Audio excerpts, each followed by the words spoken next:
stepping onto the path of the sage, or even into a more spiritually led life, for fear of like, what is everybody going to say, right? The Five of Wands is saying there's a lot of opinions here. There's a lot of outside opinions here. On the bottom of the deck, we do get the Knight of Pentacles to the Hermit, and there it is. There's that wise sage.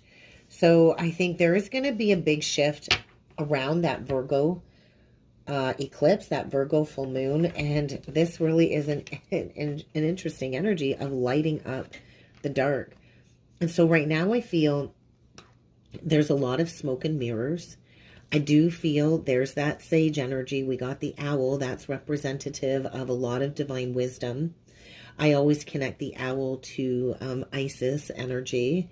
That was her spirit guide, was an owl.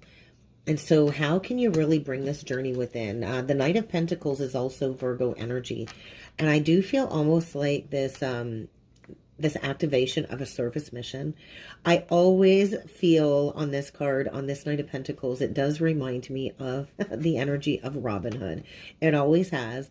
And you think there's like a peace offering here, or an opportunity to plant a seed. And we all know the story of Robin Hood, or we should anyway, where he robbed from the rich and gave to the poor. Now, I'm not saying go rob anybody here, but it is the path of service, right?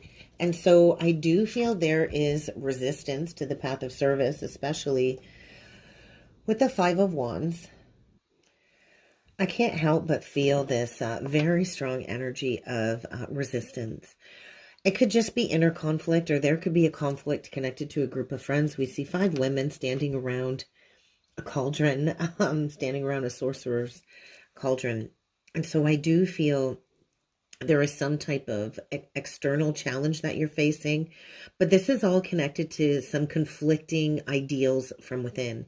And so whenever we are struggling internally, it will be reflected externally, as that saying goes, as within, so without. And so when this is connected to like your personal growth and your evolution, I feel, Scorpio, there is a part of you that is very much resisting walking the path of the sage, walking the path of the hermit, because the hermit is basically the energy of the sage in the tarot. And so I do feel there's like an old attachment here.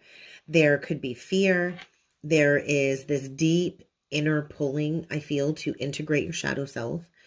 And I think there's a sense of conflict connected to self-doubt about embracing not only the transformation, but the path itself. And so I think there's fear of judgment of, oh my goodness, how are people going to